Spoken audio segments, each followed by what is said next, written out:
Salut les amis, j'espère que vous allez bien. On se retrouve pour une nouvelle vidéo sur l'univers de Dragon Ball. Et oui, vous l'avez bien vu dans le titre, nous reprenons les SI sur l'univers de Dragon Ball et Naruto sur la chaîne. Shuri est en train d'écrire un grand pavé pour le prochain SI. Celui-ci, il est un petit peu plus en mode freelance. Pourquoi je voulais le faire? Parce que c'était quelque chose qui est intéressant. Pourquoi? Parce qu'aujourd'hui, vous le savez, à l'heure où je tourne cette vidéo, c'est la sortie officielle du film Dragon Ball Super Hero. Super héros. Et pour le coup, eh bien, beaucoup de personnes ont découvert, que ce soit par les leaks, par les vidéos YouTube, ou même avec la sortie officielle du film, la présence du retour d'un personnage qu'on connaît bien, c'est-à-dire Cell sans être le vrai Cell. Cell Max. Et si vous avez vu ce film, je pense que beaucoup d'entre vous également ont eu cette frustration de ce Cell Max en mode Kaiju Megazord, donc qui n'a pas de cervelle et qui va se taper contre Piccolo, Goten, Trunks, Krillin, Gamma 1, 2 et Gohan. Et beaucoup de personnes se sont posé la question qui est plutôt légitime, parce que la frustration est réelle. Que serait-il passé si, le processus de Cell aurait amené sa forme parfaite? Donc si Cell Max aurait eu sa forme parfaite, quelle aurait été la finalité du film Dragon Ball Super Hero? Et comment Gohan et Piccolo auraient pu, tout simplement contrecarrer cette menace qui, d'après les dires d'Akira Toriyama, aurait été beaucoup plus puissant que Broly lui-même. Bien entendu, je ne vais pas remettre en doute et surtout ce qui a été fait par la Toei Animation par rapport au film Dragon Ball Super Hero, mais surtout émettre une théorie, un what if, un SI sur Cell Max aurait eu sa forme parfaite, donc Cell Max Perfecto. Comment Gohan Piccolo aurait géré la situation? Est-ce que Goku, Vegeta et Broly ou même Beerus aurait dû se rendre sur Terre? Ça, c'est la grande question.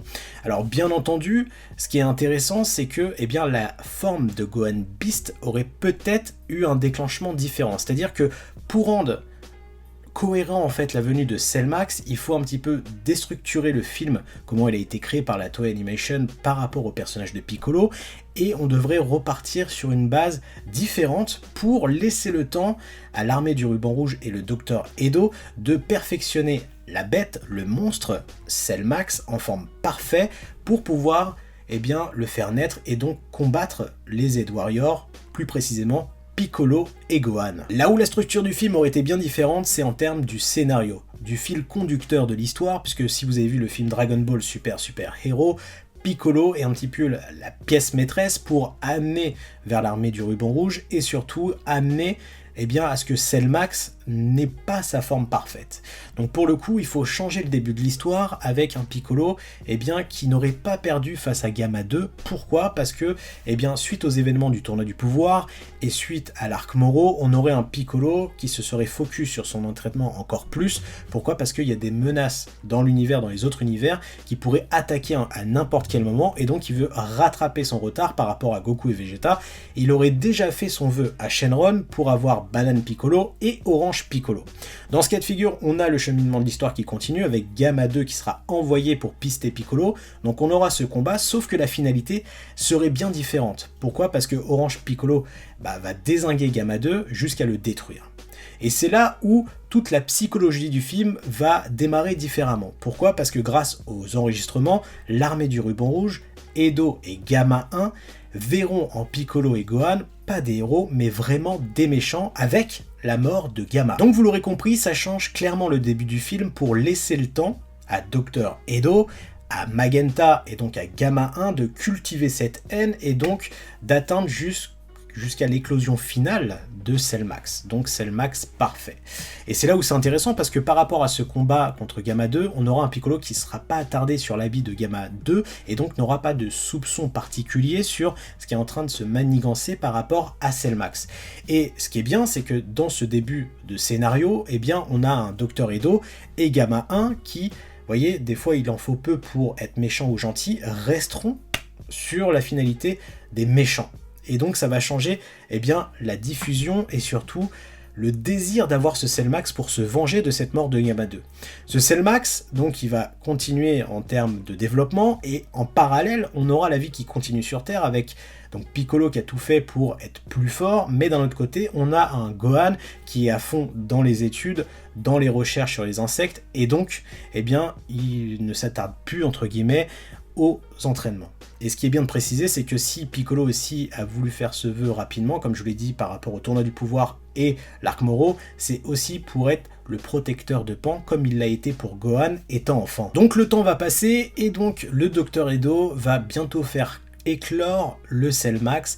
Et ce qui est intéressant, c'est que le Dr Edo était beaucoup plus loin par rapport à ce qu'il voulait faire au niveau du Cellmax, c'est-à-dire que on va avoir un Cellmax parfait, mais qui aura la conscience de l'ancien Cell. C'est-à-dire que ça sera pas réellement l'ancien Cell, puisqu'il est réellement mort, mais ça sera une V2 de l'ancien Cell qui aura la mémoire de ce qui s'est passé avec donc tout l'arc Android, Cell, et donc on aura un Cell qui, quand il va éclore, sa première intuition va être « il faut que je retrouve Gohan pour pouvoir me venger de cette situation », et ça tombe bien parce que donc Cellmax va éclore et le Dr Edo, Magenta et Gamma 1 va expliquer ce qui s'est passé avec donc Gamma 2, un cyborg qui avait été créé, et donc après sa mort, on a eu un Goku, un Vegeta qui ont continué à s'entraîner, un Gohan qui a arrêté de se développer.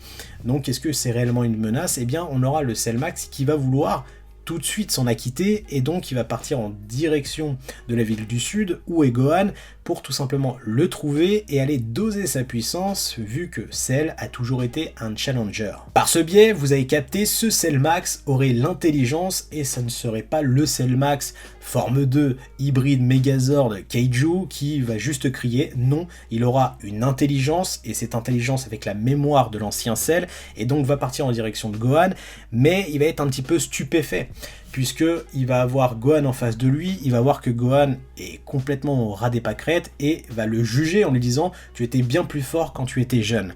On va voir Piccolo qui va rejoindre la situation, pourquoi? Parce qu'il va sentir ce qui est énorme, et donc on va avoir un combat entre Orange Piccolo et Cellmax Parfait, donc un combat qui va être dosé en termes d'affinité, mais Cellmax va monter la barre jusqu'à détruire Piccolo, le laisser pour mort, et là où ça va être intéressant, c'est que pendant ce combat, on va avoir Pan qui va sortir de la maison alors que Gohan s'apprête à attaquer Cellmax. Bien entendu, Gohan va être tout de suite sous alerte et va dire à Pan de se cacher, sauf que Cellmax Parfait est beaucoup plus rapide et va donner un gros coup violent à Pan, et là c'est le drame. Alors, si on veut faire adulte, Cellmax tue Pan. Si on veut faire en mode DBS, eh bien Pan est juste amoché, elle dort, d'accord? Et donc dans ce cas de figure, là, la transformation de Gohan Beast arrive. Et elle est beaucoup plus pertinente puisqu'il va puiser ce désespoir, ce désir de protection que Gohan a toujours eu en lui, et donc avoir cette forme hybride entre le Super Saiyan et la forme Ultimate, Gohan Beast, et le combat va commencer entre Cellmax Parfait et Gohan Beasto, et là ça va être un combat qui va partir dans tous les sens. On n'aura pas ce Gohan Beast qui est un petit peu près sûr de lui face à Cellmax forme 2 Megazord, on aura un Gohan qui va être réfléchi, qui va être essayé d'être pertinent par rapport aux frappes, au dosage de son ki et à cette nouvelle forme qu'il ne maîtrise pas réellement, mais va être surmené par ce sentiment de rage par rapport à Piccolo, mais surtout à sa fille qui vient de se faire tuer ou endormir. Et c'est là où tout change, puisque on va avoir un Cellmax qui va monter en puissance et qui va avoir cette capacité aussi d'absorber, et va absorber Gamma 1, va encore monter en puissance, et là c'est le drame. Bon, et là on se dit, ça va être quoi la finalité de l'histoire? Puisque ce Cellmax, s'il avait existé, d'après l'interview d'Akira Toriyama, il aurait été plus fort que Broly. Là on a un Gohan Beast qui exploite encore plus la transformation qu'on l'a vu dans le film réel. Pourquoi? Parce qu'il est en mode rage. Une rage intense et réelle par rapport à sa fille qui vient de se faire Mugu tuer, et du coup par rapport à Piccolo qui est directement au sol. Donc là, on a plusieurs scénarios possibles. Soit on part du principe que, d'après les dires d'Akira Toriyama, ce Gohan Beast est plus fort que Goku et Vegeta dans ce film, donc on laisse cette finalité de l'histoire à Gohan, soit on part dans une deuxième finalité qui est la venue de Goku, Vegeta et Broly sur Terre, pour aider Gohan. Pourquoi? Parce que Whis serait informé, Beerus également. Pourquoi? Parce que cette puissance que les deux personnages, Gohan Beast et Cellmax Parfait, diffusent est juste incroyable et transcende un petit peu l'univers 7.